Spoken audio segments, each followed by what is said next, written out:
Good morning, all of you. Today we are discuss about the living world.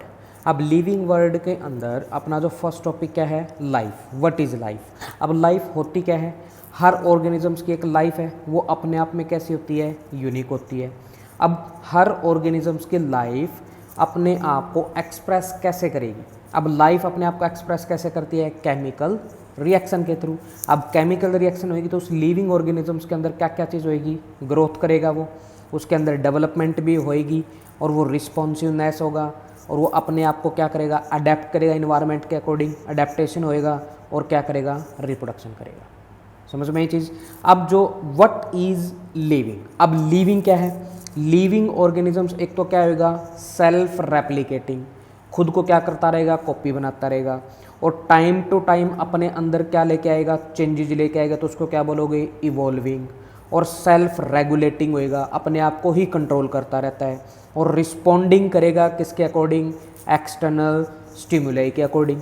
अब external stimuli होती क्या है, जैसे लाइट हो गया, टेम्परेचर हो गया, विंड हो गया, पोल्यूटेंट हो गए, वो सारी चीज़ें अपनी किसका काम करती हैं, एक्सटर्नल स्टिमुलाई का काम करेंगी. अब नेक्स्ट अपना प्रॉपर्टीज़ ऑफ लिविंग ऑर्गेनिजम्स. अब लिविंग ऑर्गेनिजम्स को किस बेसिस पे आप बोल सकते हो, एक्सप्लेन कर सकते हो कि ये लिविंग है या नॉन लिविंग. अब एक तो हम लिविंग ऑर्गेनिजम्स को किस चीज़ पे आइडेंटिफाई कर सकते हैं, ग्रोथ के बेसिस पे. अब लिविंग ऑर्गेनिजम्स के अंदर ग्रोथ कैसी होगी, इरिवर्सिबल. अगर एक बार होएगी तो वापस तुम जीरो से वापस स्टार्ट नहीं कर सकते. समझ में ये चीज़. और क्या होगा, लिविंग ऑर्गेनिजम्स के अंदर क्या परफॉर्म होगा, मेटाबॉलिज्म. और लिविंग ऑर्गेनिजम्स क्या करता है, रिप्रोडक्शन. लिविंग ऑर्गेनिज्म किससे बना होगा, सेलुलर ऑर्गेनाइजेशन से बना होगा. और लिविंग ऑर्गेनिजम्स क्या होएगा, कॉन्शियसनेस होएगा. समझ में ये चीज़. अब अपना फर्स्ट प्रॉपर्टी के बारे में डिस्कस करते हैं, जो क्या थी अपनी ग्रोथ. अब ग्रोथ का मतलब क्या है, इंक्रीज नंबर ऑफ सेल्स. अगर सेल अपना नंबर को इंक्रीज कर रही है, जैसे एक सेल से 2 सेल बनाएगी तो उसका नंबर इंक्रीज हो रहा है, तो वो क्या है, उसकी ग्रोथ. अब सेल का नंबर इंक्रीज हो रहा है, उसके साथ साथ उसका मास भी क्या होएगा, इंक्रीज होएगा. समझ में चीज़. उसको हम क्या बोल सकते हैं, ग्रोथ. अब प्लांट के अंदर ग्रोथ कैसी है, अनलिमिटेड ग्रोथ. अनलिमिटेड ग्रोथ का मतलब क्या है, कंटिन्यू चलती रहती है प्लांट के अंदर ग्रोथ. कब तक, पूरी लाइफ स्पैन तक. मतलब क्या है, बर्थ टू डेथ तक क्या करता रहेगा, प्लांट ग्रोथ करता रहता है. समझ में आई. अब अपने एनिमल के अंदर जो ग्रोथ कैसी है, लिमिटेड ग्रोथ. एनिमल के अंदर जो ग्रोथ एक सर्टेन एज तक क्या होगी, परफॉर्म होती है. फॉर एग्जांपल जैसे ह्यूमन बींग्स के अंदर मेल कब तक ग्रोथ कर सकता है, 22 से 25 ईयर्स तक. एंड फीमेल कब तक ग्रोथ कर सकती है, 18 to 20 ईयर्स तक. समझ में ये चीज़. अब अपनी ग्रोथ 2 टाइप्स की है. एक तो कौन सी होगी, इंट्रेंसिक ग्रोथ. एंड सेकंड कौन सी होगी, एक्सट्रेंसिक ग्रोथ. इंट्रेंसिक ग्रोथ तो किसके अंदर दिखाई देगी, लिविंग ऑर्गेनिजम्स के अंदर. और एक्सट्रेंसिक ग्रोथ किसके अंदर दिखाई देगी, नॉन लिविंग ऑर्गेनिज्म के अंदर. आई समझ में. अब अपनी ग्रोथ हमने ऊपर पढ़ा था, ग्रोथ ओनली कौन कर सकता है, लिविंग ऑर्गेनिजम्स. बट यहाँ पे ग्रोथ किसके अंदर भी हो रही है, नॉन लिविंग ऑर्गेनिज्म के अंदर भी ग्रोथ हो रही है. और कैसी ग्रोथ, एक्सट्रेंसिक ग्रोथ. तो हम ग्रोथ के बेसिस पे डिफाइन नहीं कर सकते किसको, लिविंग ऑर्गेनिजम्स को. क्यों नहीं कर सकते, कि जो अपना नॉन लिविंग ऑब्जेक्ट भी क्या कर रहा है, ग्रो कर रहा है. अब वो ग्रो कैसे कर रहा है, जैसे फॉर एग्जांपल्स माउंटेन के अंदर ग्रोथ कैसी होती है, वो अपने सरफेस पे मटेरियल को क्या करता है, एक्यूमुलेट करता है, एक्वायर करता जाएगा. समझ में. और उसकी ग्रोथ क्या होती जाएगी, बढ़ती जाएगी. समझ में आया. अब सेकंड प्रॉपर्टी क्या थी अपनी लिविंग की, रिप्रोडक्शन. अगर कोई लिविंग ऑर्गेनिजम्स है तो वो क्या करेगा, रिप्रोडक्शन करेगा. अब रिप्रोडक्शन का मतलब क्या है, production of progeny similar to itself. अपने जैसे प्रोजेनी की क्या करना, प्रोडक्शन करना. अब रिप्रोडक्शन के अपने 2 मेथड हैं, कौन कौन से, एसेक्सुअल एंड सेक्सुअल.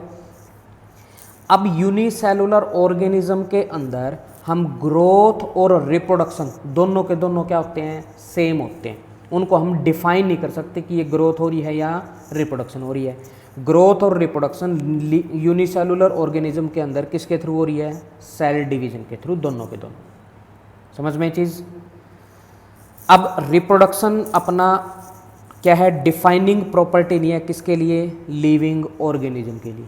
क्यों नहीं है, कुछ ऐसे लिविंग ऑर्गेनिज्म हैं जो क्या नहीं कर रहे, रिप्रोड्यूस नहीं कर रहे. फॉर एग्जांपल जैसे मूल हो गया, worker bee, infertile human couple.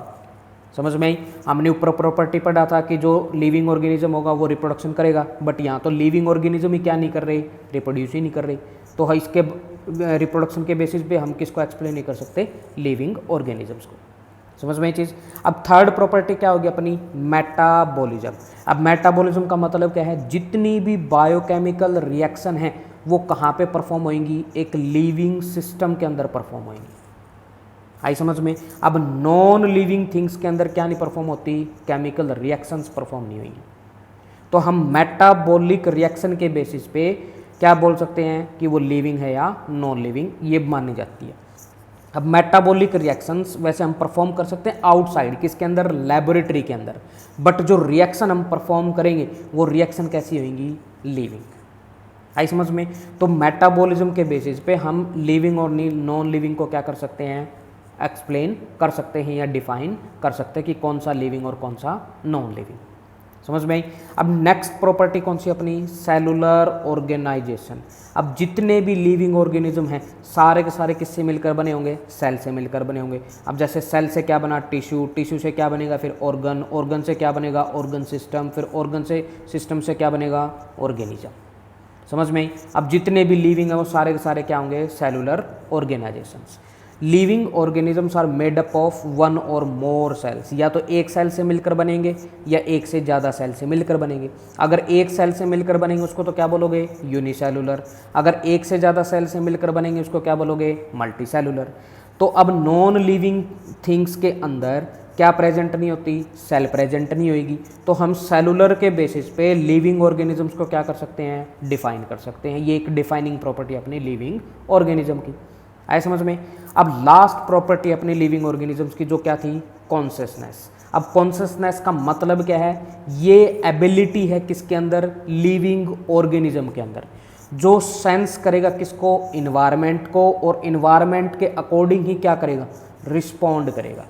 समझ में? रिस्पॉन्ड देगा एनवायरमेंटल स्टिमुली के अकॉर्डिंग। अब स्टिमुलस का काम कौन कर सकता है, लाइट भी कर सकता है, वाटर भी कर सकता है, टेम्परेचर, केमिकल, पोल्यूटेंट्स, ये सारे के सारे क्या हैं, इन्वायरमेंटल स्टिमुली का काम करेंगे, जो लिविंग ऑर्गेनिज्म उन स्टिमुली के अकॉर्डिंग क्या करेगा, रिस्पॉन्स करेगा।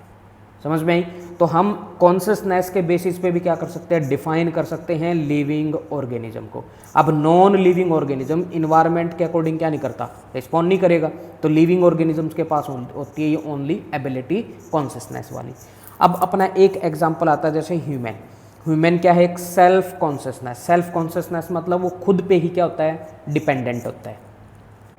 Thank you all of you.